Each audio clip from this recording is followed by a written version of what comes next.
खुदा बाप, बेटे और पवित्र आत्मा के नाम में आमीन। हे परमेश्वर, मैं अपने मन को तेरी ओर उठाता हूँ। हे मेरे परमेश्वर, मैंने तुझी पे भरोसा रखा है। मुझे लज्जत होने ना दे, मेरे शत्रु मुझ पे जय जयकार करने ना पाएं, वरना जितने तेरी बाट जोते हैं उनमें से कोई लज्जत ना होगा, परंतु जो अकारण विश्वासघाती हैं वे ही लज्जत होंगे। हे परमेश्वर, अपना मार्ग मुझको दिखला, अपना पथ मुझे बतला दे, मुझे अपने सत्य पर चला और शिक्षा दे, क्योंकि तू मेरा उद्धार करने वाला परमेश्वर है। मैं दिन भर तेरी ही बाट जोता रहता हूँ। आइए हम सब लोग आज की इबादत गीत नंबर 495 के साथ शुरू करेंगे। फट रही है।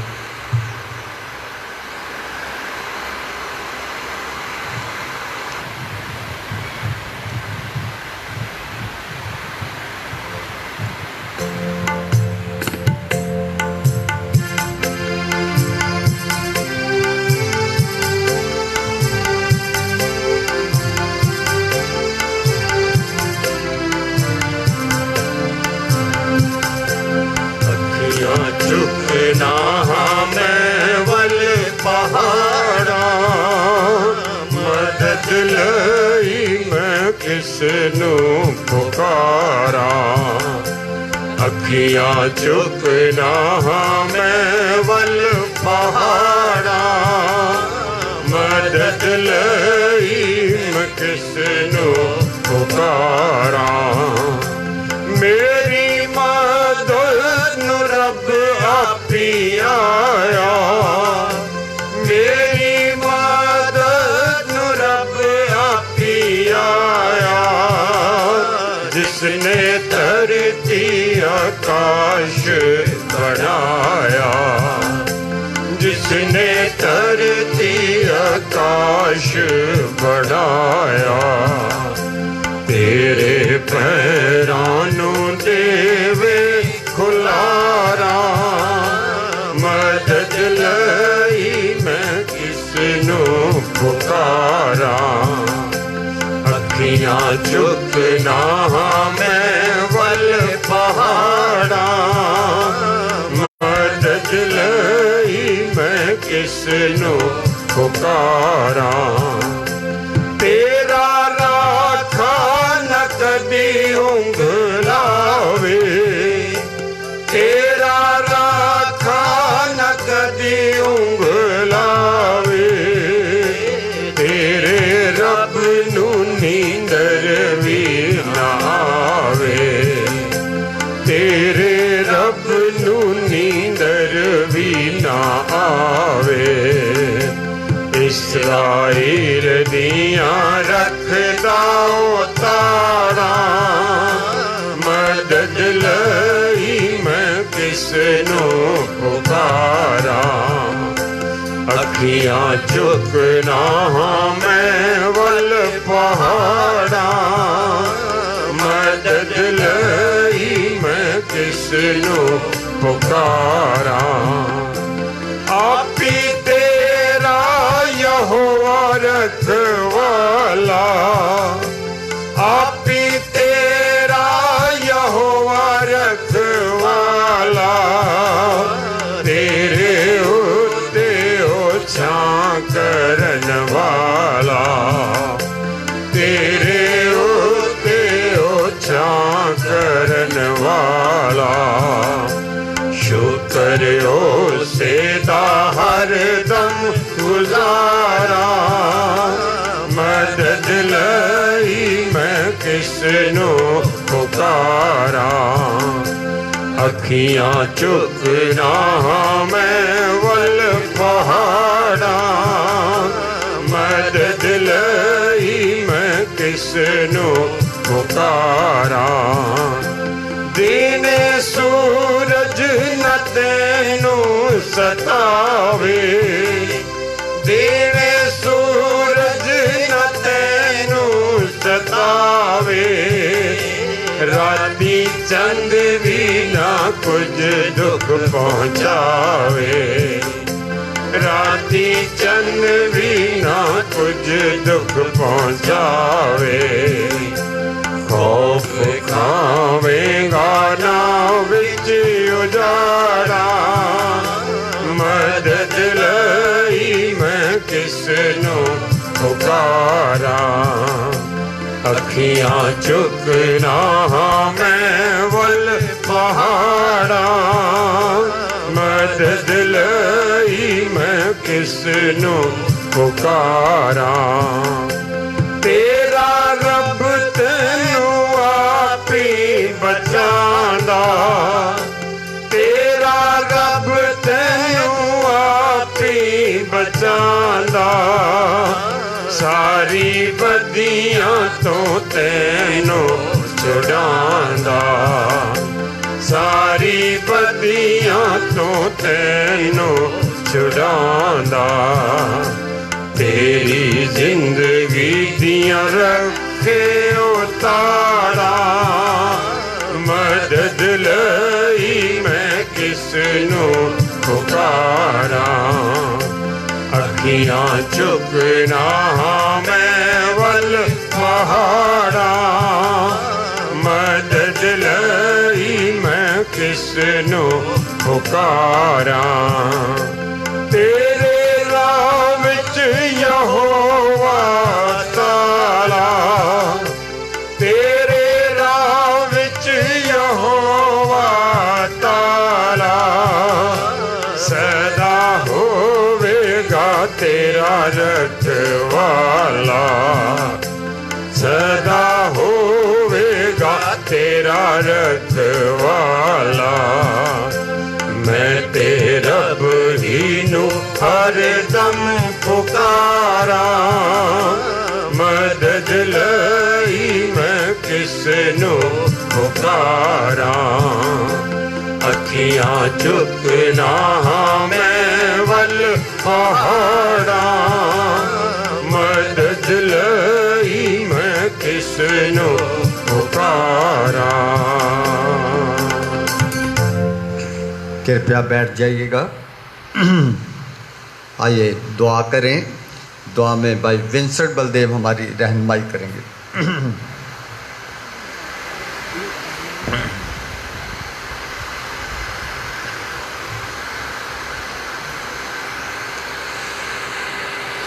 हालेलुया। धन्यवाद धन्यवाद प्रभु, तेरा शुक्र, तेरी तारीफ हो प्रभु, तेरी जय जयकार हो प्रभु। खुदा बाप तेरा धन्यवाद, तेरा शुक्र, तेरी तारीफ करते हुए प्रभु तेरे कदमों में आ गए हैं। तेरा शुक्र करते हैं। तूने हमारी जिंदगी की ताड़ें रखी हैं, जिंदों की जमीन पर रखा है प्रभु, हम पे दया की है, हम पे अनुग्रह किया है प्रभु। हम तेरा धन्यवाद करते हैं प्रभु। आज हम बहुत थोड़े हैं, पर तेरे वचन के मुताबिक हम 2 या 3 से ज्यादा है। तो अपने वादे के मुताबिक, अपने वचन के अनुसार हमारे बीच में आ जा, बरकत दे, आशीष दे। खुदा बाप ऐसा होने दे कि ये घर, तेरा घर जो प्रार्थना का घर कहलाता है, फिर से तेरे बंदों से, तेरे बच्चों से भर जाए और हम एक दिल एक जान होकर तेरी प्रशंसा और तेरी इबादत कर सके प्रभु। खुदा बाप हम तेरा धन्यवाद करते हैं आज के दिन के लिए। खुदा बाप जितने बहन भाई इस वक्त ऑनलाइन हम से जुड़ रहे हैं, जुड़ चुके हैं, कैलवरी चर्च की इस ऑनलाइन सर्विस में हम उनका स्वागत करते हैं। बड़ी बरकत और आशीष देना प्रभु आज उनको। आज के इबादत को मैं तेरे हाथों में सुपुर्द कर देता हूँ, और ख़ास करके तेरे बंदे के लिए जो हमारी अगुवाई और रहनुमाई करता है, आशीष दे, अपनी रूह का दुगना चौगना मसा दे दे। खुदा बाप, हमारा यहाँ इकट्ठा होना, हमारा प्रशिश करना, हमारा दुआ और बंदगी करना, प्रभु आज तेरे हुजूर पहुँचे, बरकत दे, आशीष दे। इस सर्वस के बाकी के हिस्से को प्रभु मैं तेरे हाथों में सुपुर्द करता हुआ ये दुआ तेरे प्यारे मीठे और जलाली नाम से मांग लेता हूँ, सुंदर बख्श दे, आमीन। थैंक यू जी। आइए हम परमेश्वर के पवित्र वचन की ओर बढ़ेंगे। पहला पाठ आपके सामने पढ़ा जाएगा, निर्गमन नाम की पुस्तक, उसका 19वां बाब, पहले 8 आयतें आपके सामने पढ़ी जाएंगी। कोच के किताब 19वां पाठ पहले पद से लेकर 8वें पद तक पढ़ा जाएगा।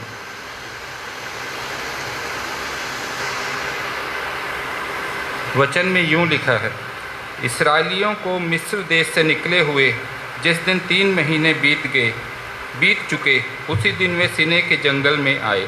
और जब वे रपीदीम से कूच करके सीनै के जंगल में आए, तब उन्होंने जंगल में डेरे खड़े किए और वहीं पर्वत के आगे इस्राएलियों ने छावनी डाली। तब मूसा पर्वत पर परमेश्वर के पास चढ़ गया, और यहोवा ने पर्वत पर से उसको पुकार कर कहा, याकूब के घराने से ऐसा कह और इस्राएलियों को मेरा ये वचन सुना कि तुमने देखा है कि मैंने मिस्रियों से क्या क्या किया। तुमको मानो उकाब पक्षी के पंखों पर चढ़ाकर अपने पास ले आया हूँ। इसलिए अब यदि तुम निश्चय मेरी मानोगे और मेरी वाचा का पालन करोगे, तो सब लोगों में से तुम ही मेरा निज धन ठहरोगे। समस्त पृथ्वी तो मेरी है, और तुम मेरी दृष्टि में याजकों का राज्य और पवित्र जाति ठहरोगे। जो बातें तुझे इस्राएलियों से कहनी हैं वे यही हैं। तब मूसा ने आकर लोगों के पुरनियों को बुलवाया और ये सब बातें जिनके कहने की आज्ञा यहोवा ने उसे दी थी उनको समझा दी। और सब लोग मिलकर बोल उठे, जो कुछ यहोवा ने कहा है वह सब हम नित्य करेंगे। लोगों की ये बातें मूसा ने यहोवा को सुनाई। खुदावंद अपने पाक कलाम के पढ़े और सुने जाने पर बरकत। आमीन। Thank you sir. आइए हम दूसरे पाठ की तरफ बढ़े। दूसरा पाठ भजन संहिता नंबर 121 में से लिया गया है। भजन संहिता की किताब, उसमें से 121वां पाठ पढ़ा जाएगा। जबूर नंबर 121।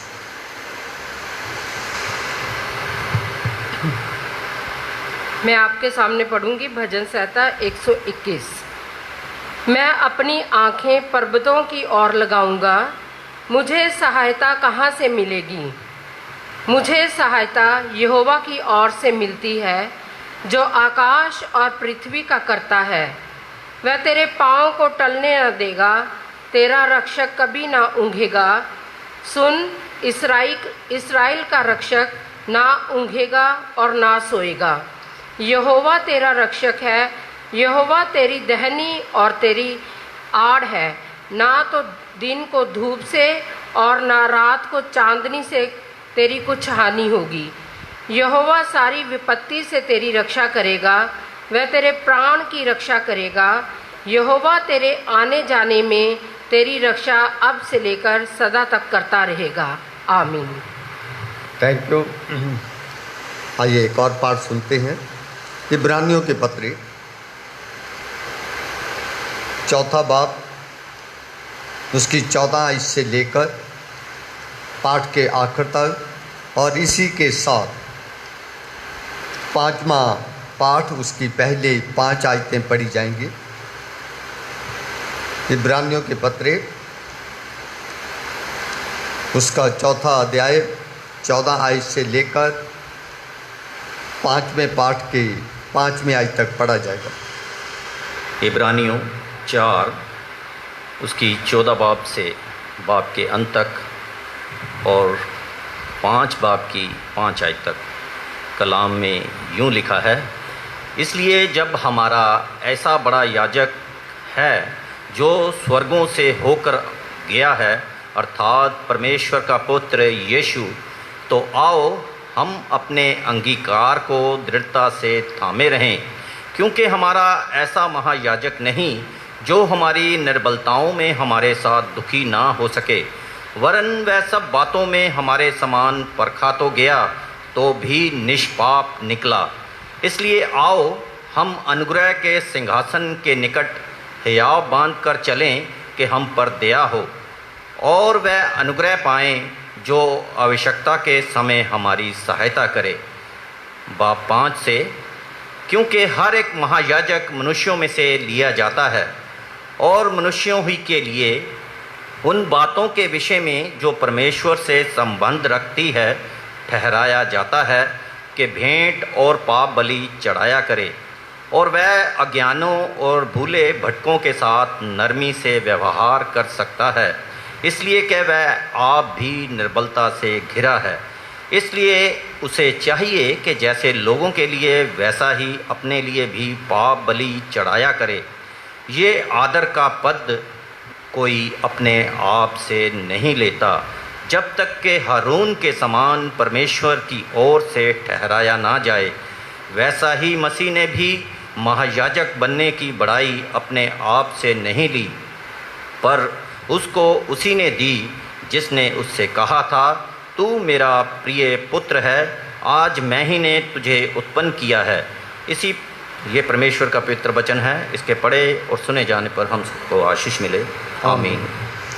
आइए हम सब लोग खड़े होकर एक और गीत गाते हैं। गीत नंबर 549 549, तेरे हजूर यीशु जी मैं आया।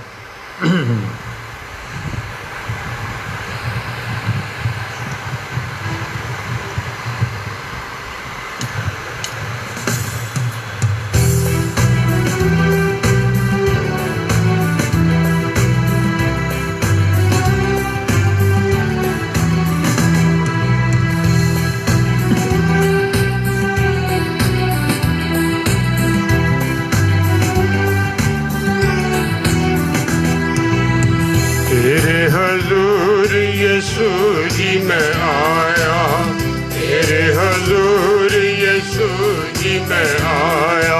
आनंद शांति पाउण लई खाली दिल नू मैं हाले आया, खाली दिल नू मैं हाले आया।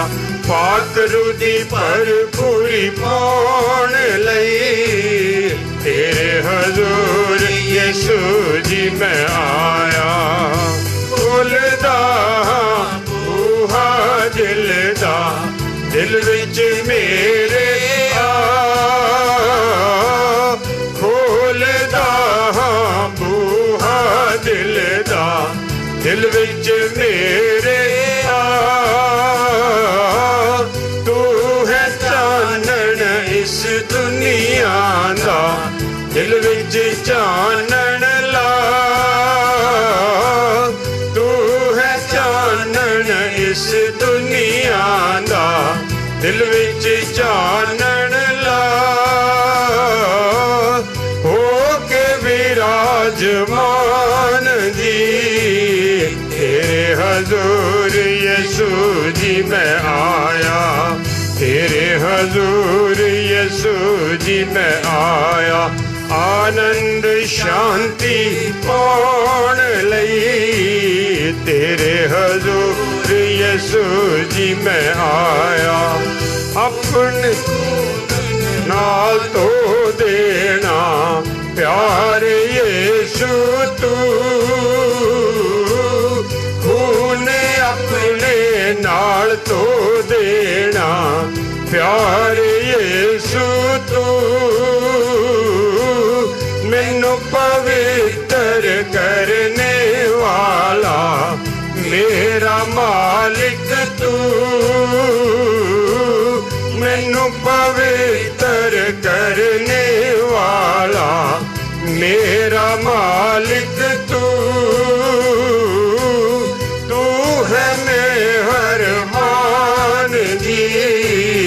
तेरे हजूर यीशु जी मैं आया, तेरे हजूर यीशु जी मैं आया, आनंद शांति पाउण लई। तेरे हजूर यीशु जी मैं आया, सारी दुनिया फिर वेखी कोई ना लैंदा सार, सारी दुनिया फिर वेखी कोई ना लैंदा सार। शांति आनंद लब लब मैं थकिया होया हाँ बहुत लाचार, शांति आनंद लब लब मैं थकिया होया हाँ बहुत लाचार। दुखों दे अंदर मेरी जान जी, तेरे हजूर यीशु जी मैं आया, तेरे हजूर यीशु जी मैं आया, आनंद शांति पाउण लई। तेरे हजूर यीशु जी मैं आया, कृपा कर मेरे सिरजनहारे, मैं रहा तेरे संग। कृपा कर मेरे सिरजनहारे, मैं रहा तेरे संग।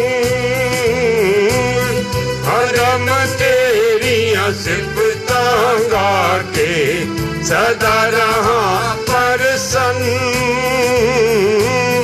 हरदम तेरियां सिफतां गा के सदा रहा प्रसन्न। बच जाए मेरी जान जी, तेरे हजूर यीशु जी मैं आया, तेरे हजूर यीशु जी मैं आया, आनंद शांति पाउण लई। तेरे हजूर यीशु जी मैं आया, पाक पवित्र आत्मा दे नाल मैनू तू पाक बना, पाक पवित्र आत्मा दे नाल मैनू तू पाक बना। मैनू कामिल करके प्रभु जी विच स्वर्ग पहुंचा, मैनू कामिल करके प्रभु जी विच स्वर्ग पहुंचा। अमर रहे मेरी जान जी, तेरे हजूर यीशु जी मैं आया, तेरे हजूर यीशु जी मैं आया, आनंद शांति पाउण लई। खाली दिल नू मैं हले आया, खाली दिल नू मैं हले आया, पातरू दी भरपूरी पाउण लई। तेरे हजूर यीशु जी मैं आया, तेरे हजूर यीशु जी मैं आया। Thank you very much. आइए हम अंजील का हिस्सा सुनेंगे। अंजील का हिस्सा मत्ती की अंजील में से लिया गया है, उसका 11 बाब उसकी 25वीं आयत से लेकर पाठ के आखिर तक पढ़ा जाएगा। मत्ती रचो सुसमाचार 11वां अध्याय उसके 25वीं आयत से लेकर 30वीं आयत तक। Gospel according to Saint Matthew chapter 11 verses 25 to the end of this chapter. Padre Wilson sir will lead us. खुदावंद के पाक कलाम को सुने। मत्ती रचित सुसमाचार उसका 11 अध्याय 25 से 30 आयत तक। हाय यीशु मसीह तेरा जलाल हो। उसी समय यीशु ने कहा, हे पिता स्वर्ग और पृथ्वी के प्रभु, मैं तेरा धन्यवाद करता हूँ कि तूने इन बातों को ज्ञानियों और समझदारों से छिपा रखा और बालकों पर प्रकट किया है। हाँ हे पिता, क्योंकि तुझे यही अच्छा लगा। मेरे पिता ने मुझे सब कुछ सौंपा है और कोई पुत्र को नहीं जानता केवल पिता, और कोई पिता को नहीं जानता केवल पुत्र, और वह जिस पर पुत्र उसे प्रकट करना चाहे। हे सब परिश्रम करने वालों और बोझ से दबे हुए लोगों, मेरे पास आओ, मैं तुम्हें विश्राम दूंगा। मेरा जुआ अपने ऊपर उठा लो और मुझसे सीखो, क्योंकि मैं नम्र और मन में दीन हूँ, और तुम अपने मन में विश्राम पाओगे, क्योंकि मेरा जुआ सहज और मेरा बोझ हल्का है। ये मसीह की इंजील है। आए खुदावन यीशु तेरी तारीफ हो। आमीन। थैंक यू पास्टर, कृपया बैठ जाइएगा। आइए दुआ मांगे। मेहरबान बाप, ज़मीन और आसमान के मालिक, तेरा शुक्र करते हैं, तेरा धन्यवाद देते हैं। आज की सुबह आपने अपने भवन में दी, हम खुश हैं और आपकी हजूरी को महसूस करते हैं और अपने आप को आपके चरणों में रखना चाहते हैं। और दुआ मांगते हैं कि इस भयानक कोरोना वायरस को दूर कीजिए, ताकि फिर से तेरे भवनों में रौनक आए, ताकि तेरे लोग तेरे से बातचीत करें, तुझसे बरकतें हासिल करें। खुदावन, जो तो तेरे बच्चों ने इस महामारी के समय में अपने घरों को, अपनी गली मोहल्लों को खुदावन तेरा भवन बना दिया, जिसमें रहकर उन्होंने बढ़ चढ़कर तेरी गवाही दी है, दे रहे हैं। खुदावन तेरा शुक्र करते हैं। आज का दिन सब्बत का दिन है, आपकी उपासना, आपकी आराधना करने का दिन। खुदावन तेरे चरणों में इकट्ठे हुए हैं। खुदावन केरला में जो खुदावन एयर क्रैश हुआ है, हादसा हुआ है, जिसमें 18-19 लोग मारे गए हैं, उनके परिवारों को तेरे हाथों में सौंपते हैं। उन्हें हिम्मत दे, ताकत दे, तसल्ली दे। दुआ मांगते हैं पिता परमेश्वर, उनके लिए जो जख्मी हुए हैं, घायल हुए हैं, खुदावन उन्हें जल्दी से जल्दी स्वस्थ कर। पिता परमेश्वर, हम तेरे हजूर उन हिंदुस्तान के इलाकों को दुआ में याद करते हैं जहाँ बड़ी भयानक तरीके से बाढ़ आई हुई। बाढ़ के समय खुदावन उन लोगों की मदद का जो बाढ़ पीड़ित है, जो तरह तरह की समस्याओं का सामना कर रहे हैं। पिता परमेश्वर, तेरा बंदा इस समय तेरे वचन को तेरे लोगों के साथ रखना चाहता है। खुदावन सुनने वाले, देखने वालों को खुदावन और अपने दास को अपनी रूह से भर, ताकि हम तेरे वचन पे दिल से, मन से के साथ साथ तेरी रूह की अगुवाई में खुदावन इसे सुने, ग्रहण करें, अमल करें, खुद इसके ऊपर चलें और औरों के साथ भी इस वचन को शेयर करें, क्योंकि तूने सुसमाचार सबके लिए प्रदान किया है और हम सबको तूने अपने गवाह ठहराया। यीशु के नाम से मांगते हैं, आमीन। मेरे बहन भाइयों, आज एक और हिस्सा आपके सामने अंजील का पढ़ा जाएगा, जिसके ऊपर मैं आपके साथ बातचीत करना चाहता हूँ। आज मैं CNI कैलेंडर के अनुसार नहीं जाना चाहता। मत्ती की अंजील 18वां अध्याय उसकी 23वीं आयत से लेकर 35वीं आयत तक पढ़ेंगे।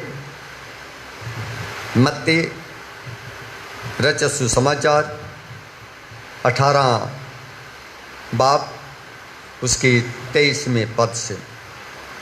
इसलिए स्वर्ग का राज्य उस राजा के समान है जिसने अपने दासों से लेखा लेना चाहा। जब वह लेखा लेने लगा तो एक जन उसके सामने लाया गया जो 10,000 तोड़े का कर्जदार था। जबकि चुकाने को उसके पास कुछ ना था, तो उसके स्वामी ने कहा, ये और इस स्वामी ने कहा, ये और इसकी पत्नी और बाल बच्चे और जो कुछ इसका है सब बेचा जाए और कर्ज चुका दिया जाए। इस पर उस दास ने गिरकर उसे प्रणाम किया और कहा, हे स्वामी, धीरज धर, मैं सब कुछ भर दूंगा।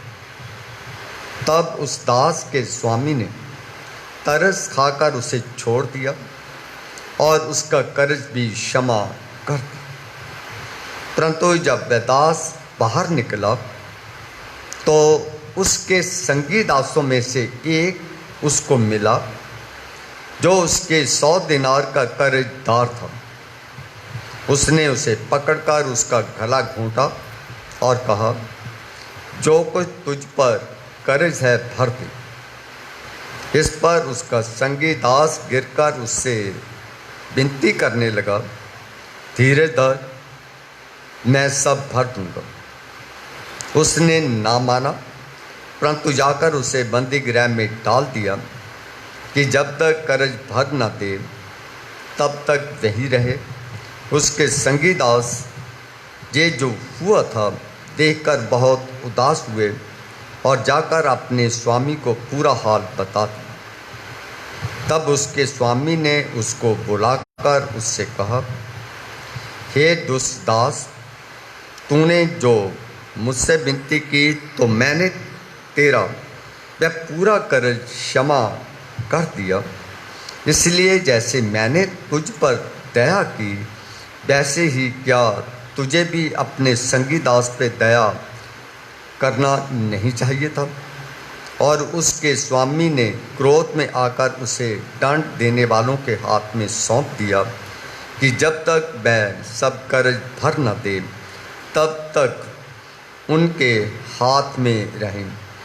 इसी प्रकार यदि तुम में से हर एक अपने भाई को मन से क्षमा ना करेगा तो मेरा पिता जो स्वर्ग में है तुझसे भी वैसा ही करेगा।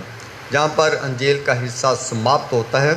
खुदावंद अपने पवित्र वचन के पढ़े और सुने जाने पर हम सबको अपनी आशीष दे, आमीन। मेरे बहन भाइयों,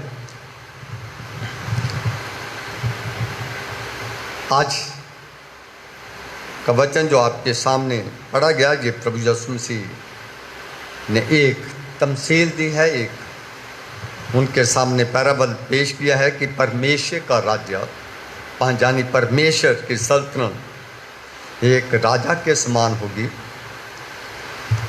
इसका अर्थ यह है कि परमेश्वर एक ऐसी सल्तनत, एक ऐसा राज्य स्थापित करना चाहता है जिसमें वो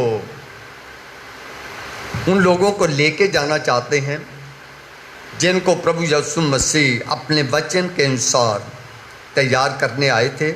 अगर उनके वचन को तैयार होकर उसके वचन को मानकर अपने आप को तैयार करेंगे तो प्रभु यीशु उन्हें अपने राज्य में ले जाएं।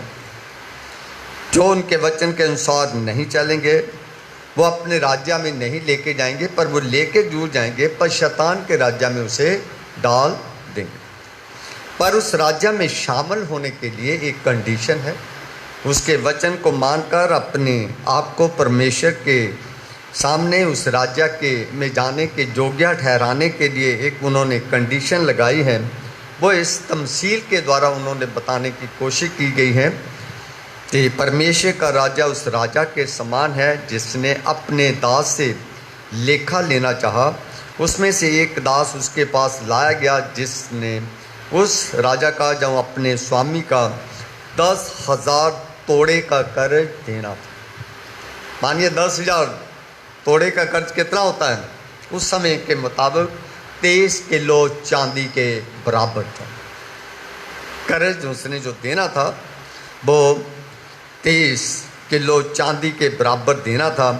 लिखा है कि जब उससे साबता मांगा गया तो उसको कर्ज चुकाने के लिए उसके पास कुछ नहीं था। उसके स्वामी ने उसे कहा ये कर्ज तुझे चुकाना पड़ेगा। तो उसने अपने स्वामी से बेनती की। स्वामी ने क्या कहा? इसके पास अगर चुकाने को कुछ नहीं है तो इसकी पत्नी, इसके बाल बच्चे और जो कुछ इसका है वो बेच डाला जाए। मैं इसलिए बताना चाहता हूँ कि वो इतनी बड़ी कर्ज था, इतनी बड़ी उस कर्ज ना चुकाने के बदले में उसे सजा देना चाहता था। पति पत्नी, उसकी पत्नी को, बच्चों को भी कहता था बेच दो। इस पर उस दास ने गिरकर उसे प्रणाम किया और कहा, हे स्वामी धीरे धर, मैं सब कुछ भर दूंगा।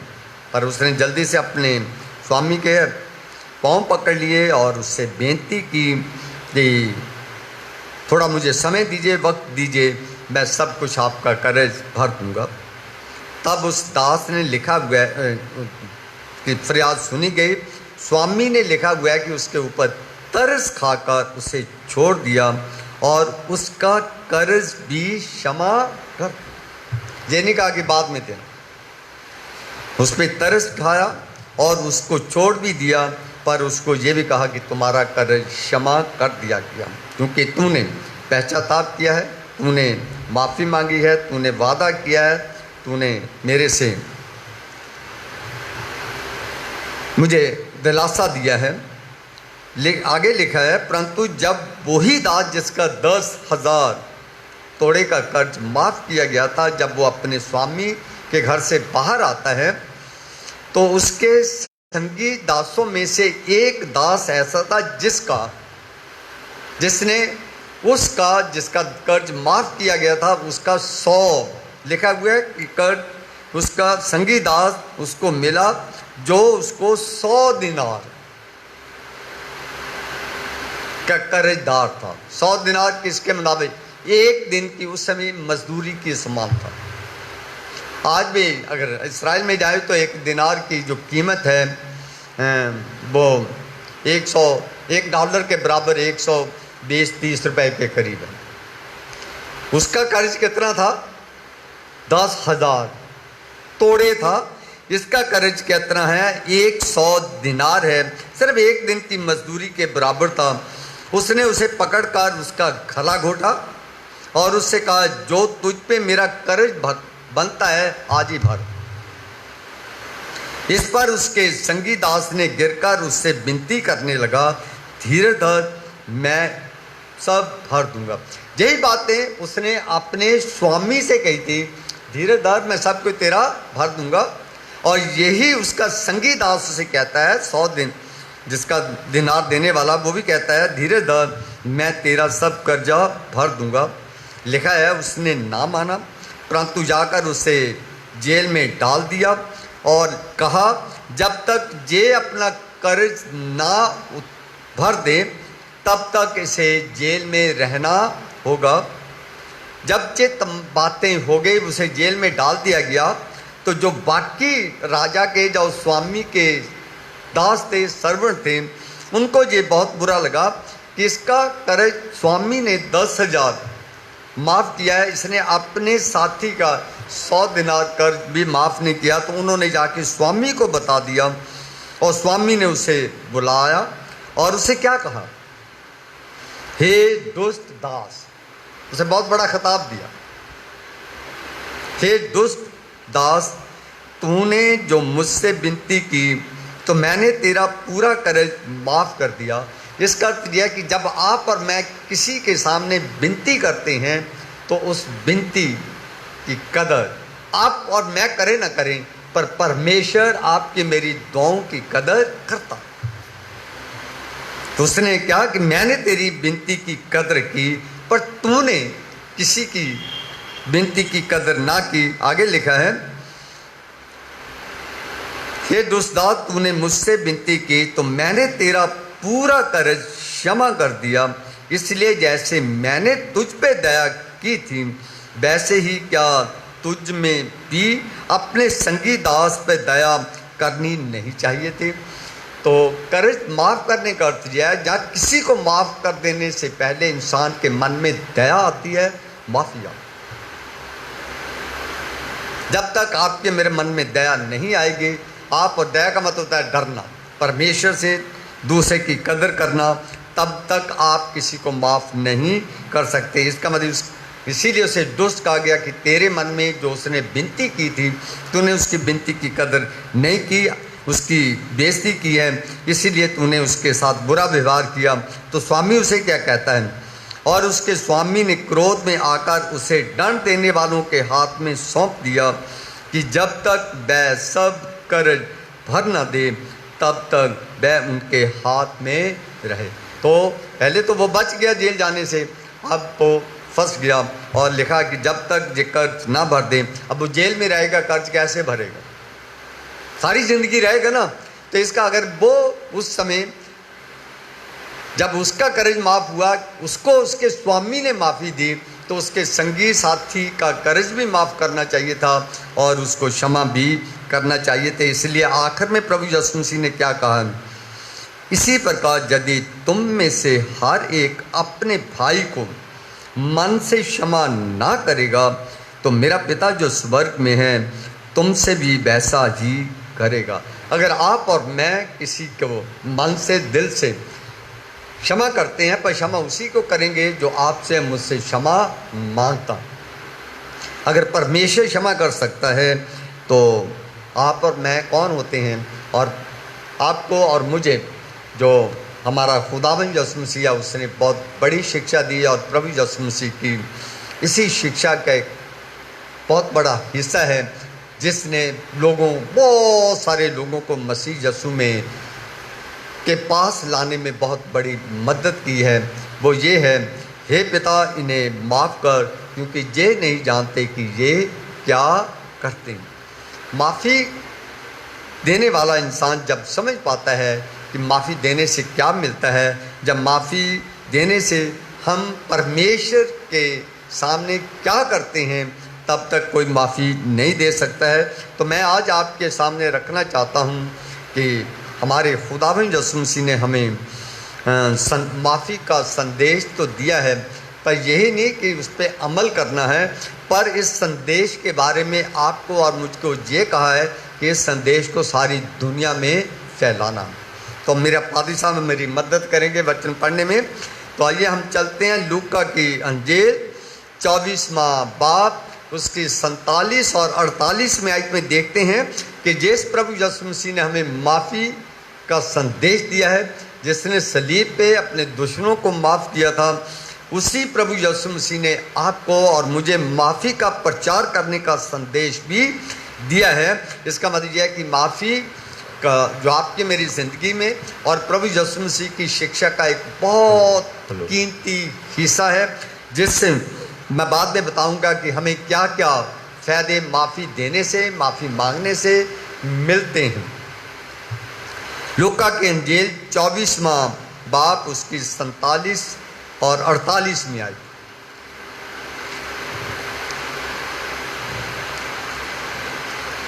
हाँ जी भाई साहब। हाँ जी। और यरूशलेम से लेकर सब जातियों में मन फिराव का और पापों की क्षमा का प्रचार उसी के नाम से किया जाएगा। तुम इन सब बातों के गवाह हो। बहुत बढ़िया। प्रभु यीशु मसीह ने अपने लोगों को अपने आसमान पे जाने से पहले ये हुक्म दिया। क्या दिया है? यरूशलेम से लेकर सब जातियों में मन फिराव का, पश्चाताप का और पापों की माफ़ी का प्रचार किसके नाम से किया जाएगा? यीशु के नाम से किया जाएगा, क्योंकि इस बातों के तुम गवाह हो का अर्थ है कि माफ़ी के बारे में तुमसे बढ़कर कोई भी इंसान अच्छी तरीके से नहीं समझ सका माफ़ी होती क्या है।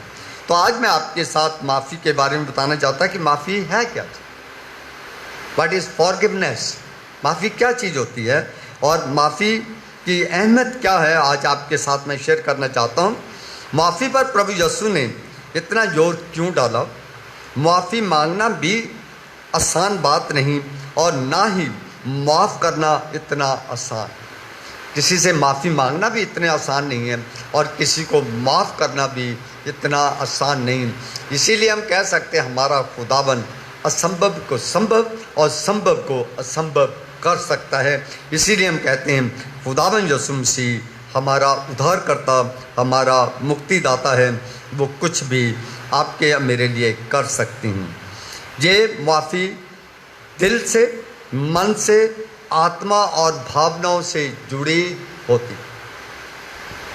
माफ़ी छोटी मोटी चीज़ नहीं है। माफ़ी आपके मेरे दिल से जुड़ी हुई है, आपके मेरे मन से जुड़ी हुई है, आपके मेरी आत्मा से जुड़ी हुई है, आपकी या मेरी भावनाओं से जुड़ी हुई है। माफ़ी मैं 3 तरीके की बताना चाहूँगा। माफ़ी का पहला भाग, पहला हिस्सा, जब कोई हमारे साथ गलत करता है तो हमें उसे माफ़ कर देना चाहिए, क्योंकि गलती करने वाला गलती को बुरा मानता ही नहीं। बहुत सारे लोग कहते क्या हो गया है? ऐसा मैंने कर दिया तो क्या हो गया? जो गलती मानता ही नहीं है, गलती करके गलती मानता ही नहीं है, उसको क्या बताने का फायदा? क्योंकि वो गलती को गलती समझता नहीं, पाप समझता ही नहीं है, गलती का नुकसान समझता ही नहीं है। इसीलिए कहता हूँ उसे माफ़ कर देना चाहिए, उससे नाता तोड़ लेना चाहिए, उससे दूर ही रहना चाहिए, क्योंकि गलती करने वाला गलती को बुरा मानता ही नहीं, जहाँ उसके लिए गलती का कोई मतलब ही नहीं रहता। दूसरे प्रकार की माफ़ी का जो दूसरा रूप है, अगर कोई हमारे प्रति बुरा काम करने के बाद पश्चाताप करता हुआ माफ़ी मांगता है तो उसको माफ़ करें, क्योंकि उसने अपनी गलती इसलिए मानी है कि हर बुरा काम परमेश्वर को और आपको और मुझे पसंद नहीं। दूसरे प्रकार का जो माफ़ी है, जब आपके मेरे पास कोई, जहाँ आप और मैं किसी के पास जाकर अपनी किए गई का पश्चाताप करके माफ़ी मांगने जाते हैं, तो इसका अर्थ ये है कि आप और मैं जानते हैं कि माफ़ करने से हमारे रिश्ते भी बनते हैं। माफ़ करना गुनाह है, माफ़ी मांगना एक अच्छा कार्य है। अगर माफ़ी नहीं मांगते हैं तो एक बहुत बड़ा गुनाह है। इसीलिए कहते हैं कि अगर कोई माफ़ी मांगता है तो आपको और मुझे उसे माफ़ कर देना चाहिए, क्योंकि गलती मानने वाले को परमेश्वर भी माफ़ करता है।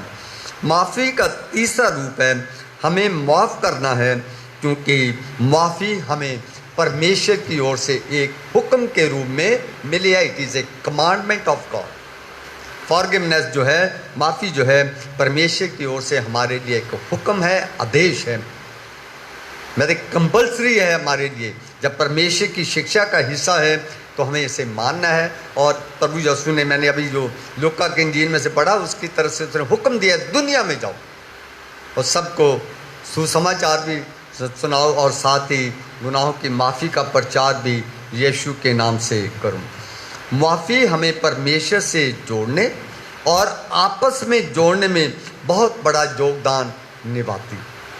माफ़ी का परमेश्वर के साथ जोड़ना और हमें आपस में जोड़ने का में बहुत बड़ा रोल निभाती हैं।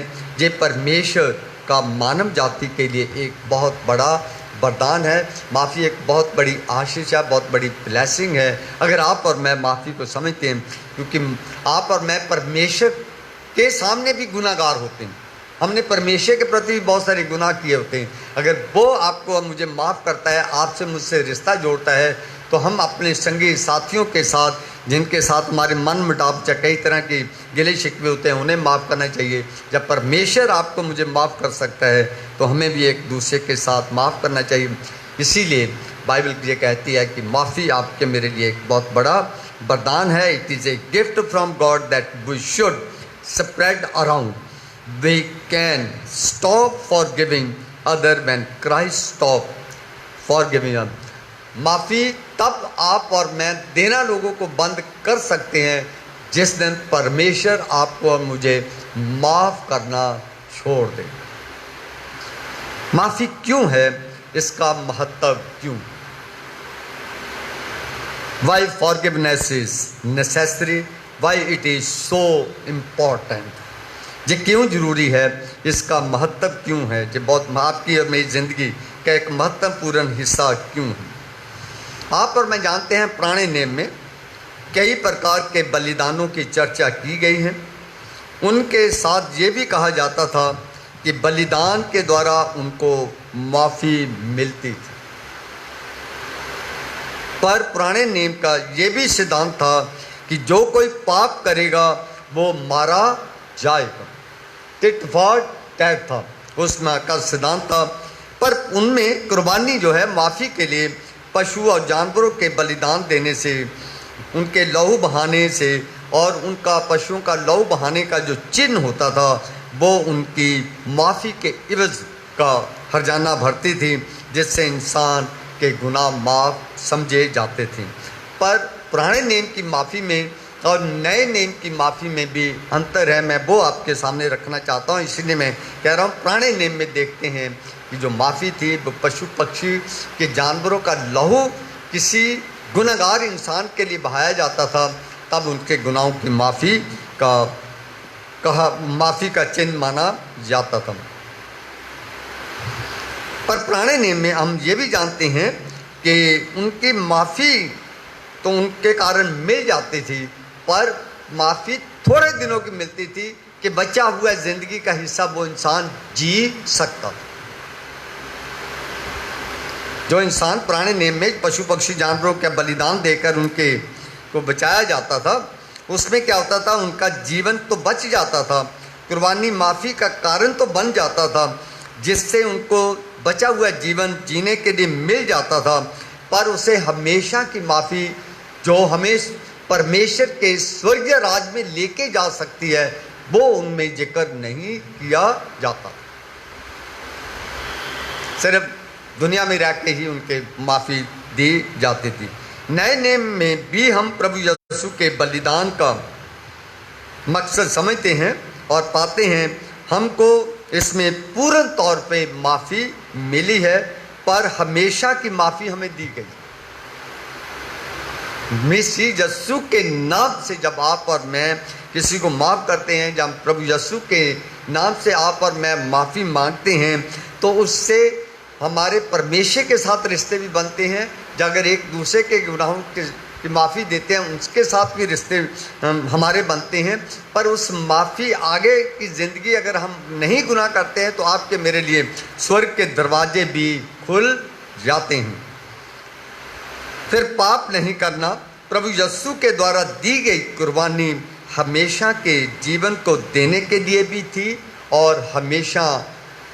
हमेशा की माफ़ी का चिन्ह भी था। पुराने नियम की माफ़ी कुछ समय के लिए थी और फिर इंसान मर जाता था, ख़त्म हो जाता था। नए नियम की जो माफ़ी थी वो हमेशा की ज़िंदगी के लिए थे, एवरलास्टिंग लाइफ के लिए थी। अफसोस ना तो हम माफ़ी के सुसमाचार को समझते हैं और ना ही किसी को माफ़ करने के लिए हम तैयार होते हैं। क्यों नहीं होते किसी को माफ़ करने के लिए तैयार? क्योंकि हम जो परमेश्वर के वचन में माफ़ी के बारे में लिखा है, हम उसे डीपली जहाँ गहराई से नहीं जानते हैं कि उसका अर्थ क्या होता है, और ना ही खुद हम माफ़ी मांगने के लिए तैयार होते हैं और ना ही हम किसी को माफ़ी मांगने के लिए तैयार, ना किसी को माफ़ी देने के लिए तैयार होते हैं, ना माफ़ी मांगने के लिए तैयार होते हैं। क्योंकि माफ़ी जितनी मुश्किल है उतना ही इसका बड़ा प्रतिफल परमेश्वर हमें देना चाहता है। किसी को माफ़ी मांगने के लिए कह जाओ तो 20 बार इंसान सोचता है, माफ़ी मांगने से मैं छोटा हो जाऊंगा, मैं घटिया हो जाऊंगा, लोग मुझे में क्या कहता है। क्षमा करना या माफ़ करना, क्षमा मांगना जितना आसान बात नहीं है, पर क्षमा मांगना और क्षमा करना उतना ही मुश्किल भी। पर जो माफ़ करना जानता है, कहते सबसे बड़ा शूरवीर वही होता है। जो माफ़ी नहीं दे सकता है, उससे कमज़ोर आदमी दुनिया में कोई नहीं हो सकता है। माफ़ी देने वाला दुनिया में सबसे ताकतवर इंसान होता है, और माफ़ी मांगने वाला इंसान भी ताकतवर है। माफ़ी ना देने वाला और ना माफ़ी मांगने वाला सबसे कमज़ोर इंसान होता है। कमज़ोर मनुष्य माफ़ी ना मांग सकता है और ना दे सकता है। हमारे प्रभु यीशु मसीह से महान और उत्तम और कोई नहीं हो सकता है, क्योंकि वो मुआफ़ करना भी जानते हैं और मुआफ़ी मांगना भी जानते हैं। हमारे खुदावंद से बढ़कर कोई महान आदमी नहीं हो सकता है। उसने माफ़ी के लिए जो कुछ कहा है, किसी ने आज तक इतना बड़ा माफ़ी के बारे में नहीं कहा। उसने कहा अपने दुश्मन को भी अपने समान प्यार करो। प्रभु यीशु मसीह जब सलीब पे थे, जिन लोगों ने उनके साथ दुर्व्यवहार किया था, जिन्होंने उन्हें टॉर्चर किया था, प्रभु यीशु ने सलीब पे उनके लिए भी अपने परमेश्वर से दुआ की थी, खुदावन इन्हें माफ़ करना। ऐसा ही उन्होंने ये नहीं कह दिया था कि माफ़ का प्रचार मेरे नाम से किया जाएगा। ऐसे थोड़ी उन्होंने कह दिया, क्योंकि वो माफ़ी के बारे में सब कुछ जानते थे, इसीलिए उन्होंने कहा था मेरे ही नाम से माफ़ी का प्रचार किया जाए। मेरे बहन भाइयों, बिना माफ़ी के मानवता की लता पनप नहीं सकती। यानी कि बिना माफ़ी के आप और मैं ना तो दुनिया में और ना ही आप और मैं परमेश्वर में उनकी आत्मिक तौर पे या दुनियावी तौर पे कर सकते हैं। जब मन में बैर, क्रोध, मैल, कड़वाहट पैदा होती है, फिर किसकी हानि नहीं होती है। क्रोध का भयंकर रूप बैर है। क्रोध कुछ समय तक रहता है, लेकिन बैर पीढ़ियों तक रहता है। गुस्सा इंसान के अंदर कुछ समय के लिए आता है और गुस्सा खत्म हो जाता है, पर उस गुस्से से जो पैदा होता है दुश्मनी, जहाँ किसी के प्रति गुस्से में जो कुछ भी आप कहते हैं, जो उसके कॉन्सिक्वेंसेस पैदा होते हैं, वो पीढ़ियों तक रहते हैं। इसीलिए बाइबल में लिखा है गुस्सा तो करो पर गुनाह ना करो। इसी प्रकार से माफ़ करने से पीढ़ियों पीढ़ियों तक का भी बैर खत्म हो सकता है। मेरे दोस्तों, मेरे बहनों, किसी से बदला लेने का आनंद 2 या 4 दिन का ही रहता है। किसी से बदला लेना हुआ आपने और मैंने, तो कहता है उसकी खुशी कुछ दिनों की होती है, 2 दिन की या 4 दिन की रहेंगी। लेकिन माफ़ करने की जो खुशी है, जो आनंद है, वो ज़िंदगी भर बना रहता है। इंसान हमेशा याद रखता है इसने मुझे माफ़ किया। माफ़ी एक ऐसा कवच है, एक ऐसी शील्ड है जिसे धारण करने के पश्चात बैर, क्रोध, पाप के जितने भी प्रहार हैं वे सभी व्यर्थ हो जाते हैं, क्योंकि हमने अपने आप को माफ़ी के कवच यानी शील्ड में अपने आप को छुपा लिया है। तो दुनिया की तमाम बैर, क्रोध जितने भी हमसे पाप करवाते हैं, जो हमें माफ़ी मांगने के लिए मजबूर करते हैं, वो आप पे मुझ पे असर नहीं होने देती। माफ़ी अंदर से उत्पन्न होती हैं आत्मा का, तब आत्मा में परिवर्तन आता है। क्षमाशील व्यक्ति ही, माफ़ करने वाला ही आदमी निडर होता है। जो माफ़ नहीं करता है वो निडर नहीं होता है, वो कायर होता है, डरपोक होता है। अगर माफ़ करने वाला इंसान शूरवीर हो सकता है, तो माफ़ी ना देने वाले का दूसरा रूप भी है कि वो डरपोक है, निर्भय न डरने वाला है। पर पाप ना मानने वाला, बैर विरोध रखने वाले का हृदय हमेशा डर में बना रहता है। प्रभु यीशु के द्वारा हम जानते हैं कि पिता परमेश्वर का स्वभाव माफ़ अर्थात क्षमा करने वाला है। तो इसी माफ़ी के संदेश थे जो प्रभु यीशु मसीह ने आपको और मुझे दिया है। उन्हीं के संदेश के द्वारा ये समझ पाते हैं कि अगर प्रभु यीशु मसीह माफ़ करने वाला स्वभाव रखते हैं और आपको और मुझे भी माफ़ी देने वाला स्वभाव आप में मुझ में पैदा करना चाहते हैं, तो इससे हम समझ पाते हैं कि हमारा जो परमेश्वर है उसका स्वभाव भी माफ़ करने वाला है। इसीलिए प्रभु यीशु मसीह ने कहा था मेरी बातें सुनो, क्योंकि मैं बातें नहीं कहता बल्कि अपने पिता परमेश्वर की बातें कहता हूँ। माफ़ी यीशु के द्वारा या यीशु के नाम से मिलती। माफ़ी का जो संदेश आपको मुझे दिया गया है कि किसके नाम से हमें माफ़ी मिल सकती है, परमेश्वर से, वो नाम दिया गया है प्रभु यीशु मसीह का। हमें और कोई भी दूसरा नाम नहीं दिया गया जिसके द्वारा आपको और मेरे को माफ़ी दी जा सके। एक वाक्य हमने पढ़ा था लूका के इंजील में से, उसमें लिखा मतलब कि माफ़ी का प्रचार मेरे ही नाम से किया जाए, क्योंकि इस माफ़ी के बाद के आप और मैं गवाह हम। आइए एक और हिस्सा हम पढ़ते हैं प्रेरितों की नाम की किताब 5वां अध्याय उसके 31 और 32 आयत में। प्रेरितों के काम 5 बाब उसकी 31 और 32 आयत। उसी को परमेश्वर ने प्रभु और उद्धारकर्ता ठहरा कर अपने दाहिने हाथ पर उच्च कर दिया कि वह इसराइलियों को मन फिराव की शक्ति और पापों की क्षमा प्रदान करे। हम इन बातों के गवाह हैं, और वैसे ही पवित्र आत्मा भी जिसे परमेश्वर ने उन्हें दिया है जो उसकी आज्ञा मानते हैं। हाँ जी, प्रभु यीशु मसीह ने लूका के इंजील में अपने चेलों को माफ़ी का संदेश का प्रचार करने के लिए कहा था। मैंने ये हिस्सा लिया पढ़ा है कि उनको जो संदेश दिया गया था उस संदेश का प्रचार उन्होंने किया। और लूका के इंजील में प्रेरितों के काम में ही पढ़ते हैं, उनको परमेश्वर ने प्रभु और उद्धारक ठहराकर अपने दाहिने हाथ से सर्वोच्च कर दिया कि वह इस्राएलियों को मन फिराव की शक्ति और पापों की क्षमा प्रदान करें। और हम इन बातों के गवाह हैं। ये चेले कहते हैं, प्रभु यीशु मसीह के जो प्रेरित कहते हैं कि हम उस प्रभु यीशु मसीह के नाम से आप लोगों को पहचानता, मन का फैराव की शक्ति के लिए, माफ़ी के लिए कहते हैं, क्योंकि परमेश्वर ने उसको प्रभु और आपका मेरा उद्धारकर्ता ठहराया है। अगर आप और मैं उसके नाम से माफ़ी मांगते हो तो आपको और मुझे हर हालात में माफ़ी प्रदान की जाएगी, क्योंकि वो आपका मेरा प्रभु भी है, आपका मेरा उद्धारकर्ता भी है। एक और हिस्सा पढ़ते हैं लूका प्रेरितों के काम 10 बाब उसकी 47 आयत।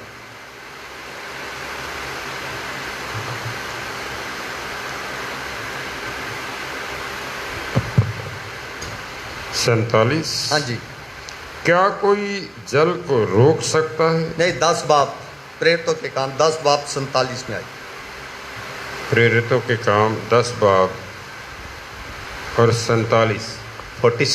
हाँ जी, मैं वही पढ़ रहा हूँ। क्या कोई जल की रोक कर सकता है कि ये बपतिस्मा ना पाएं जिन्होंने हमारे समान पवित्र आत्मा पाया है? नहीं। चलिए, कहीं गलती लगती है। जहाँ जो लिखा, प्रभु यीशु की सब भविष्यवक्ता गवाही देते हैं, जो कोई उस पर विश्वास करेगा उसको यीशु के नाम के द्वारा पापों की क्षमा मिलेगी। इसमें ये बताने की कोशिश की गई है इस पद में कि जो कोई भी प्रभु यीशु के नाम पर विश्वास करेगा, प्रभु यीशु के नाम के द्वारा उनके पापों से उन्हें क्षमा मिलेगी। पापों से माफ़ी मिलना इंसान के लिए बहुत बड़ी आशीष है। आपके मेरे गलतियों की माफ़ी तो आपको और मुझे मिल जाए तो वो छोटी बात हो सकती है, पर आपके मेरे गुनाहों से माफ़ी मिले और आप और मैं स्वर्ग के राज्य में प्रवेश करने के लिए आपको और मुझे लाइसेंस मिल जाए, इससे बड़ी और कोई आशीष नहीं हो सकती। प्रभु यीशु ने अपने बैरियों को क्षमा किया और उन्होंने अपने शिष्यों और आपको और मुझको भी पापों से क्षमा मांगने का अधिकार हमें प्रदान किया है। माफ़ी मांगना सबसे बड़ा धर्म है। कायर क्षमा मांग नहीं सकता, क्षमा देना ही सबसे बड़ा दान है। उससे मन हल्का होता है। जिस तरह आग से आग नहीं बुझाई जा सकती, उसी तरह बैर से बैर नहीं मिटाया जा सकता। बैर को मिटाना है तो माफ़ी एक ऐसा साधन है जिससे बैर को ख़त्म किया जा सकता है। प्रभु यीशु मसीह यूँ भी कहते हैं, अपने साथ बुरा व्यवहार करने वालों के साथ बुरा व्यवहार ना करो, जहाँ तक कि अपने बैरियों से भी प्रेम करो। पर हम तो अपने भाइयों से भी प्रेम नहीं करते। दुश्मन को या औरों को माफ़ करना या उससे प्यार करना दूर की बात है। परमेश्वर की माफ़ी उच्च कोटि की है, यानी उच्च किस्म की है। हम पापी इसलिए नहीं हैं कि हम पाप करते हैं, हम पापी इसलिए हैं कि हम पाप में पैदा हुए हैं। हम उड़ाऊ पुत्र की कहानी अच्छी तरह से जानते हैं, जिसमें जो उड़ाऊ पुत्र है, जब वो अपने बाप के पास आता है तो उसके आने से पहले ही बाप उसे क्षमा करके उसके पास पहुंच जाता है। वो इस बात का उसे इल्म हो जाता है, अगर ये बेटा मेरे पास आ रहा है तो इसका मतलब ये है कि ये अपने मन फिराब के बाद मेरे पास आ रहा है।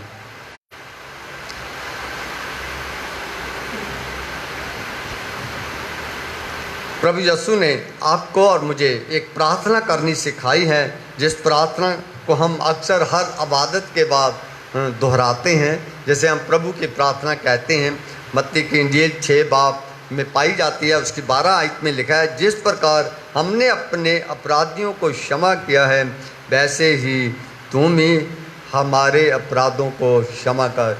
तो इसमें प्रभु यीशु इस प्रार्थना के द्वारा ये बताने की कोशिश करते हैं कि अगर आप और मैं किसी को माफ़ करेंगे तो आपके और मेरे पाप भी क्षमा हो जाएंगे। जो आज हमने अंजील का हिस्सा पढ़ा था, उसमें भी जिसके गुनाह माफ़ किए गए थे, अगर वो भी दूसरे के गुनाह माफ़ कर देता तो उसको जेल में जाना ना पड़ता। क्रोध मृत्यु का मुख है तो क्षमा जीवन का सुख है। गुस्सा इंसान को क्रोध जो है इंसान को मृत्यु की ओर ले जाता है। जो माफ़ी है वो आपको और मुझे मृत्यु के पार जो जीवन है उसमें प्रवेश करने में मदद करता है। शत्रु को दुनिया में आपके और मेरे सब बहुत सारे ऐसे लोग होते हैं जिन्हें हम शत्रु मानते हैं। अगर आप और मैं उन्हें कोई गिफ्ट देना चाहें तो माफ़ी से बढ़कर कोई दुनिया में अनमोल गिफ्ट उन्हें आप और मैं नहीं दे सकते। तो एक दूसरे दुश्मन को अगर कोई गिफ्ट देना चाहे तो माफ़ी से बड़ा कोई गिफ्ट नहीं है, क्योंकि वो माफ़ी उन दोनों की दुश्मनी को मिटाकर एक दूसरे के बीच में रिश्ते पैदा कर सकता है। प्रभु यीशु मसीह भी आपसे, आपके और मेरे उन टूटे हुए रिश्तों को जो परमेश्वर के साथ आपके मेरे गुनाहों की वजह से टूटे हुए थे, उन्हीं रिश्तों को जोड़ने के लिए इस संसार में भेजे गए थे। इसीलिए हम कह सकते हैं माफ़ी टूटे रिश्तों को जोड़ देती हैं। पाप का अंगीकार वह मिट्टी है जिसमें परमेश्वर की क्षमा फूलती फलती है, पर परमेश्वर की माफ़ी आपको और मुझे परमेश्वर के करीब लाती है। क्रोध आपको और मुझे छोटा बनाता है, जिससे हम क्रोध करके अपने आप को बड़ा बनाने की कोशिश करते हैं। क्रोध करके दूसरे पे रोक डालकर अपने आप को बड़ा बनाने की कोशिश करते हैं। पर बाइबल कहती है कि क्रोध इंसान को छोटा बनाता है, पर माफ़ी इंसान को महान बनाती है। आज हम प्रभु यीशु मसीह के उन शब्दों को बहुत सारे महान लोगों के किताबों में भी पढ़ते हैं, होठों से भी सुनते देखा मैंने, जो ये कहते हैं कि प्रभु यीशु मसीह के वो शब्द बहुत ही मूल्यवान है जो उन्होंने सलीब पे कहे, खुदावन इन्हें माफ़ कर क्योंकि ये नहीं जानते कि ये क्या कर रहे हैं। परमेश्वर की माफ़ी और उद्धार का कार्य पूर्ण तौर पर दोनों हमें मुफ्त में प्रदान किए गए। माफ़ी भी और आपके मेरे लिए जो मुक्ति है वो भी परमेश्वर ने आपको और मुझे मुफ्त में दिए हैं। आप और मैं भी इसे मुफ्त में एक दूसरे को दे सकते हैं और देने चाहिए। आपके मेरे लिए ये कमांडमेंट भी है, पर ये इतने सस्ते नहीं है। वाणी के द्वारा आपके मेरे लिए उद्धार का रास्ता खुला है। हमें पाप से माफ़ी दी गई है, परंतु इसकी सेवा से आपको और मुझे छुट्टी नहीं दी गई है। तो माफ़ी तो कर दी गई है, तो हमें आपको और मुझे इसका प्रचार करने के लिए भी कहा है। जब तक कोई व्यक्ति अपने पापों को मानने के लिए तैयार ना हो, तब ये ना कहें कि मैं पापी व्यक्ति हूँ, तब तक मुझ में या आप में उद्धार की आवश्यकता हो नहीं सकती है। वह अपराध मुक्ति का अनुभव वो अपराधी मुक्ति का अनुभव कर ही नहीं सकता। पाप भय उत्पन्न करता है, भय पाप स्वीकार करने नहीं देता। जो डर है इंसान के अंदर वो पाप को उत्पन्न करता है। जो डर होता है वो माफ़ी मांगने के लिए भी रुकावट का कारण बनता है। पाप को मानना आपको और मुझे बड़ा मुश्किल लगता है, पर परमेश्वर इसे कहते हैं कि हमें इसे बड़ी आसानी के साथ परमेश्वर के नाम में स्वीकार करना चाहिए। और अपने पापों को मान लेने से परमेश्वर को आप और मैं अवसर दे सकते हैं ताकि वो आपके मेरे लिए आशीष के द्वार खोल दें। यदि कोई क्षमा प्राप्त करना चाहता है तो वह समय दूसरों को क्षमा करें। परमेश्वर की क्षमा असीम है, परंतु उसको प्राप्त करने की एक ही शर्त है कि हम भी दूसरों को क्षमा करने वाले हों। पर हम ये भी जानते हैं कि दूसरों को क्षमा करना आसान बात नहीं है, पर यीशु की शिक्षा ये नहीं है कि हम क्षमा करने की समर्थ नहीं देता। परमेश्वर हमें माफ़ करने की ताकत भी देता है, बशर्त है कि हम उससे ताकत मांगे। इसीलिए परमेश्वर ने आपको मुझे दावत दिया है, जो कोई मेरे पास आएगा मैं उसे अपने पास उसे अपनी गले में शामिल करूँगा। परमेश्वर की क्षमा की कोई सीमा नहीं है। हमारे बार बार पाप करने से परमेश्वर की दया का प्रभाव आप पे और मुझ पे हमेशा बना रहता है। इसीलिए बाइबल में लिखा है कि पूछा गया था कि कितनी बार माफ़ किया जा सकता है, क्योंकि व्यवस्था में लिखा है कि माफ़ 7 बार ही माफ़ कर सकता है, उसके बाद माफ़ी नहीं दी जा सकती है। तो प्रभु यीशु ने कहा था 7 के 77 बार। तो मानी माफ़ी की कोई सीमा नहीं है। माफ़ी इसलिए की सीमा नहीं रखी गई कि कभी भी इंसान तौबा करे और अपने गुनाहों को माने और परमेश्वर से भी आशीष पा सकता है और आपस में भी एक दूसरे से दोस्ती कर सकता है। इसीलिए माफ़ी परमेश्वर की ओर से मानव जाति के लिए एक बहुत बड़ा वरदान है, जिससे हमारे रिश्ते जो है आपस में भी जुड़ते हैं, परमेश्वर से भी जुड़ते हैं और हमारे लिए हमेशा की ज़िंदगी के लिए भी रास्ते खुल जाते हैं। May God bless you all. धन्यवाद। आइए हम अपने सेक्रेटरी साहब की ओर से कुछ सूचनाएं सुनें।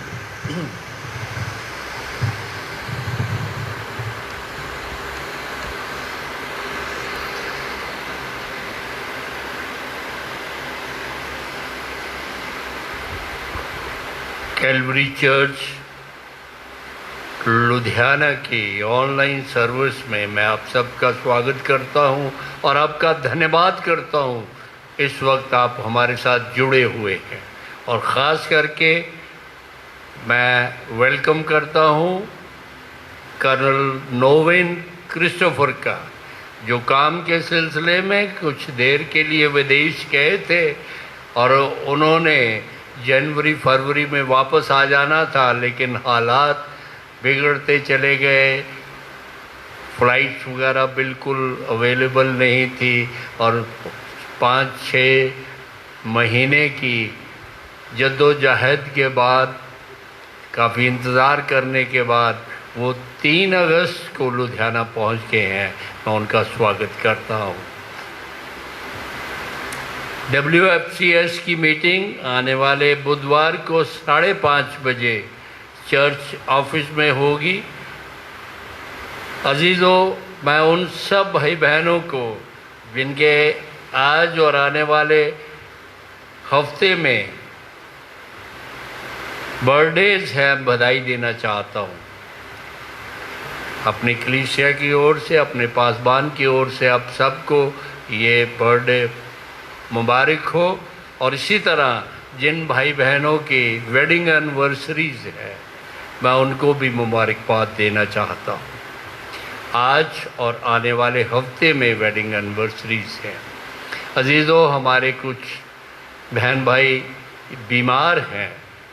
आपसे दरख्वास्त की जाती है कि आप उनको अपनी दुआओं में याद रखिए, ख़ास करके सीएमसी के स्टाफ के लिए जो दिन रात मरीज़ों की सेवा करते हैं और ख़ुद भी बीमार पड़ जाते हैं। संभावना उनकी ज़्यादा होती है। इसलिए मैं आपसे दरख्वास्त करता हूँ, सीएमसी के जितने स्टाफ बीमार हैं और जितने वहाँ काम करते हैं, तमाम doctors, nurses, paramedical, health workers और ख़ास करके पुलिस वाले और लोकल एडमिनिस्ट्रेशन, इन सब को अपनी दुआओं में याद रखिए ताकि हम इस कोरोना वायरस से लड़ सकें, फतह हासिल कर सकें। अजीज़ों, जैसे बताया गया था, प्लेजेस और ऑफरिंग जो है ये आप मंडे और थर्सडे को शाम को 6:30 बजे से 7:30 बजे तक चर्च ऑफिस में मिस्टर रमेश बैठते हैं, आप वहाँ पे जमा करवा सकते हैं।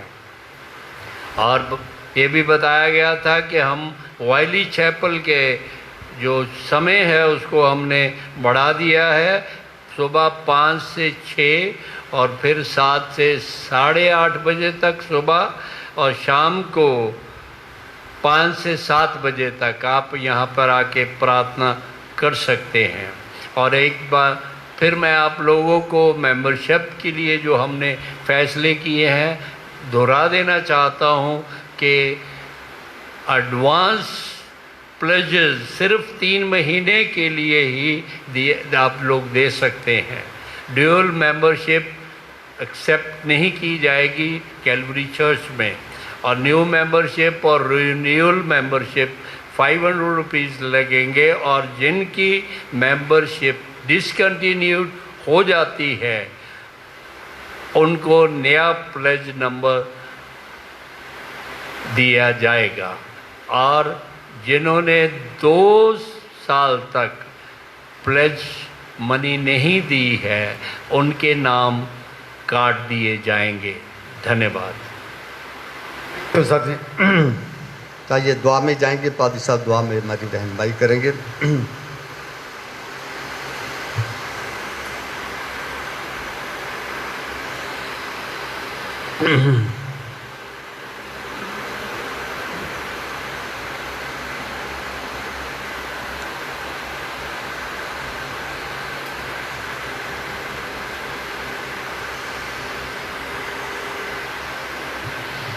आइए प्रार्थना करें। सर्वशक्तिमान महान परमेश्वर प्रभु यीशु मसीह में हमारे आसमानी बाप, प्यारे खुदावन, आज के इस मुक़द्दस दिन के लिए प्रभु तेरा धन्यवाद करते हैं कि प्रभु तूने हमें मौका दिया है कि हम इस ऑनलाइन सर्विस को प्रभु तेरे इस आराधना स्थल में प्रभु कर पाए हैं। प्यारे खुदावन, जैसे तूने अगुवाई की प्रभु, हमने तेरी महिमा तेरी बढ़ाई की है। जैसा तेरे रूह ने तेरे बंदे की हदायत की प्रभु, तेरे वचन को उन्होंने तेरे लोगों के साथ बांटा है। प्यारे खुदावन, प्रार्थना करते हैं प्रभु होने दे कि इन वचनों को प्रभु हम अपने जीवन में अमल में लाएं और एक ऐसा तजर्बा करें कि जैसे यीशु मसीह ने हमारे सारे पापों को क्षमा करके हमें एक ऐसी तसल्ली और शांति और अबदी जीवन की आशा में दृढ़ किया है, ऐसे ही हम उन सब को भी जो हमारे विरोध में किसी रीति से भी प्यारे खुदाबंद कोई बात करते हैं, कोई विचार करते हैं, गुस्सा नाराज़गी दिखाते हैं, प्रभु हम उन्हें क्षमा कर पाएँ ताकि तेरी शांति और तेरी मुआफ़ी हमारे जीवन में बनी रहे। प्रभु, जो तेरा वचन आज तेरी हुजूरी में पढ़ा गया है, बेशक हम वैसे ही हैं। हम माफ़ी मांगना तो चाहते हैं और माफ़ किए भी जाते हैं क्योंकि तू दयावान परमेश्वर है, पर हम अपने मन से किसी को माफ़ करना चाहते नहीं। प्यारे खुदावन, तू हमारी इस कमज़ोरी को दूर करने के लिए अपना पवित्र आत्मा हमें बख्श, ताकि प्रभु हम तेरी उस माफ़ी को हमेशा स्मरण करें और प्यारे खुदावन याद रखें जब हमारे सामने ऐसे हालात हों कि प्रभु कोई भी जो हमारे विरोध में हो और अपने मुंह से अंगीकार करे, तो प्रभु हम उसे भी क्षमा कर पाएँ। प्यारे खुदावन, बदले की भावना जो हमेशा हमारे अंदर बनी रहती है, जिससे हम तेरी उन सारी आज्ञाओं का उल्लंघन करते हैं, प्यारे खुदावन तू उन्हें हमारे जीवन से दूर कर, हमें सच्ची शांति बख्श और सच्ची माफ़ी देने में तू हमारी सहायता कर। प्यारे खुदावन, हम प्रार्थना करते हैं प्रभु कलीसिया के तमाम ख़ानदानों के लिए जो प्रभु हमारे साथ इस कलीसिया में जुड़े हुए हैं। प्यारे खुदावन, हमारी प्रार्थना है कि जब हम इस महामारी के कारण प्रभु एक दूसरे से अलग हैं, तेरे घर में हम इकट्ठे नहीं हो पाते, प्यारे खुदावन तो उन सारे ख़ानदानों को प्रभु विश्वास की ऐसी रूह अनायत कर कि जहाँ कहीं भी रहें, प्यारे खुदावन तेरे वचन को पढ़ें, प्रार्थना में तेरे आगे झुकें, प्यारे खुदावन तेरी आज्ञाकारी में चलें। और प्रार्थना ही है जो प्रभु हमें जहाँ भी हों एक दूसरे के साथ और तेरे साथ जोड़ने में प्रभु सहायक होती है। होने दे प्यारे खुदावन कि हम प्रार्थना करना सीखें और प्रभु प्रार्थना के द्वारा हम तेरे साथ जुड़े रहें और हमारे आपसी संबंध जो उस यीशु मसीह के नाम में प्रभु तूने हमें दिए हैं उसमें दृढ़ होते चले जाएं। प्यारे खुदावन, प्रार्थना करते हैं प्रभु बहुत से अजीज़ प्यारे प्रभु बीमारी की हालत में हैं, अस्पताल में दाखिल हैं। प्यारे खुदावन, हमारी प्रार्थना है प्रभु तू एक एक को जानता है। प्यारे खुदावन, तू उन्हें छू के चंगाई बख्श, तंदुरुस्ती बहाल कर, हर एक रोग को दूर कर और प्यारे खुदावन फिर से शुक्रगुजारी के साथ तेरी हुजूरी में आ सकें, ऐसा अनुग्रह बख्श। गुज़रे दिनों में जो लोग प्रभु दुख और गम की हालत में रहे, प्रभु हम उन्हें स्मरण करते हैं, प्रार्थना करते हैं प्रभु तू उन ख़ानदानों में अपनी तसल्ली, अपनी शांति बख्श और प्रभु वचन में दृढ़ बने रहने में सहायता कर, ताकि हम दुख और शोक में अपना जीवन ना बिताएं। सारे कलीसियाई इंतज़ाम के लिए तेरा धन्यवाद करते हैं और जिन लोगों को प्यारे खुदावन तूने चुना है कि वो तेरी कलीसिया की अगुवाई करें, प्यारे खुदावन हम उन सब के लिए प्रार्थना करते हैं। प्रभु अपनी पवित्र आत्मा से मसा कर और अपने नेक और पाक इरादों को उनके ऊपर जाहिर कर, ताकि जिस मकसद के लिए प्रभु तूने अपने सेवकों को चुना है उसे प्यारे खुदावन बखूबी ईमानदारी के साथ निभा सकें। प्यारे खुदावन, हम अपने बिशप साहब के लिए, उनके ख़ानदान के लिए प्रार्थना करते हैं प्रभु इस सारे हालात में प्यारे खुदावन तो उनकी सहायता कर, मदद कर प्रभु, ताकि वो तेरी ओर ताकते रहें जहाँ से हमारी उम्मीद और सहारा है। प्यारे खुदावन, तू सारी बातों को जानने वाला परमेश्वर है और तू ही सच्चा और न्यायी और धर्मी है। प्यारे खुदावन, तू ही ऐसे बातों को सामने आने दे कि तेरी कलीसिया के जो काम प्यारे प्रभु तूने अपने बंदे को दिए हैं वो आगे बढ़ सकें, प्यारे खुदावन कामयाब हो सकें और तेरी शांति तेरे लोगों के बीच में कार्य करे। शैतान की सारी युक्तियों को प्रभु तू निष्फल कर और अपनी पवित्र आत्मा से अपने लोगों की अगुवाई कर। प्यारे खुदावन, जहाँ जहाँ भी तेरे खादिम लोग प्रभु पूरी डायसीस में काम करते हैं, प्यारे खुदावन तो उनकी सेवकाई के ऊपर आशीष दे। सारी कलीसियाओं में मेल मिलाप की रूह बख्श। इस दुख की हालत में प्यारे खुदावन होने दे कि सब लोग तेरी आज्ञाकारी में और एडमिनिस्ट्रेशन की उन हदायतों का पालन करते हुए प्यारे खुदावन इस महामारी में प्रभु अपने अपने घरों में अपनी अपनी जगह पर प्रभु तेरी महिमा तेरी स्तुति करते रहें, तेरी ओर ताकते रहें और प्यारे खुदावन इस बीमारी से सामना करते हुए प्यारे खुदावन अपने सारे जिस्मानी और रूहानी कामों को करने वाले हो सकें। प्यारे खुदावन आज की सारी संगति के लिए तेरा धन्यवाद करते हैं। प्रभु तूने हमें, प्रभु हम इस लायक तो नहीं हैं कि प्यारे खुदावन तेरे सामने खड़े हों, अपना मुंह खोलें, पर प्रभु तूने अपने अनुग्रह से प्रभु हमें अपने पास बुलाया है कि हम अपनी इस बड़ी कलीसिया की अगुवाई प्रभु इस ऑनलाइन सर्विस के द्वारा कर सकें। प्रभु हमारी प्रार्थना है प्रभु तू इस आराधना को ग्रहण कर और इसके बदले में अपने सारे लोगों को जो आज प्रभु ऑनलाइन सर्विस में हमारे साथ जुड़े हैं, देख रहे हैं, सुन रहे हैं, प्रभु बड़ी आशीष और बरकत दे। आने वाले हफ्ते के लिए प्रभु अपने आप को तेरे हाथ में सौंपते हैं। हम जहाँ कहीं रहें प्रभु तेरी पाक रूह हमारी हदायत करे। प्यारे खुदावन तेरा पवित्र साया हमारे ऊपर बना रहे और प्रभु यीशु तेरी अगुवाई में चलते हुए प्रभु हम हर संकट का, हर दुख मुसीबत का सामना तेरी पवित्र आत्मा के द्वारा कर सकें। हमने जो कुछ मांगा है प्रभु विश्वास किया है कि तूने हमें दिया है।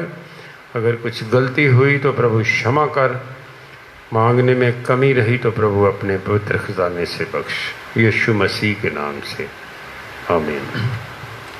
Thank you Badshah ji. आइए हम सब लोग क्वायर के साथ मिलके गीत गाएंगे। गीत नंबर 573 है और गीत के दौरान हम हदिया उठाएंगे। शो मुझे शो।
कुम्हार जैसे हाथों से अपने संवारे,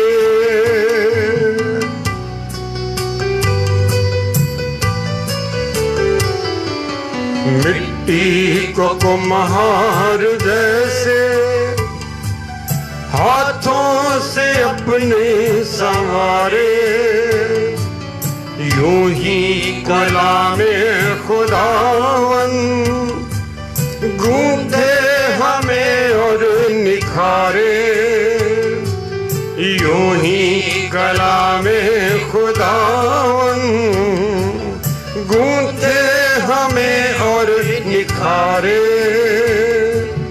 ढाल मुझे ढाल खुदारो, मुझे ढाल ढाल, मुझे ढाल खुदारो, मुझे ढाल। मेरी जान को, मेरी रूह को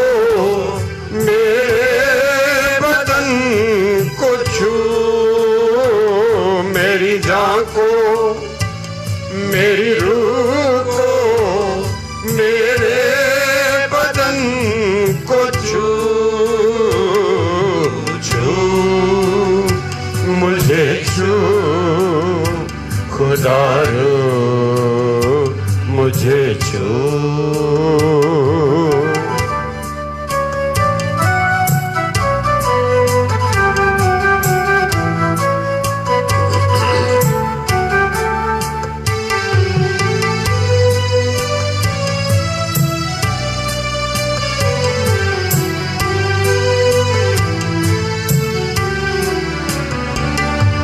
जीवन की ज्योति जलायूं, जैसे जले ज्योति तेरी।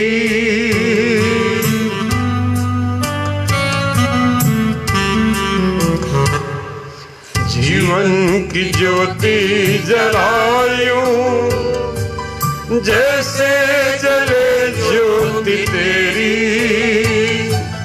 सोचे हो मेरी ऐसी, जैसी है सोच तेरी। सोचे हो मेरी ऐसी, जैसी है सोच तेरी। ले मुझे ले खुदा रो मुझे ले। ले मुझे ले खुदा रो मुझे ले। मेरी जान को मेरी रूह को मेरे बदन को छू। मेरी जान को मेरी रूह को मेरे बदन को छू। जो मुझे छू खुदा रो मुझे छू।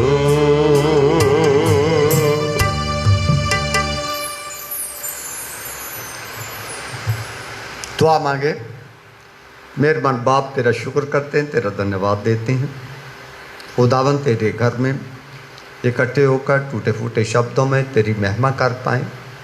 सुनने वाले देखने वालों को आशीष बरकत दे। इस इबादत में जो शुक्रगुजारी की भेंट आपके नाम से उठाई गई, जिन बहनों भाइयों ने अपना योगदान उसमें डाला, सबको नाम बनाम आशीष बरकत दे। पर इस भेंट को तो आपके नाम से उठाया है, आपके सेवकाई के कामों में हम इसे ईमानदारी वफादारी से खर्च करें, यीशु के नाम में आमीन। मिलकर दुआ मांगे।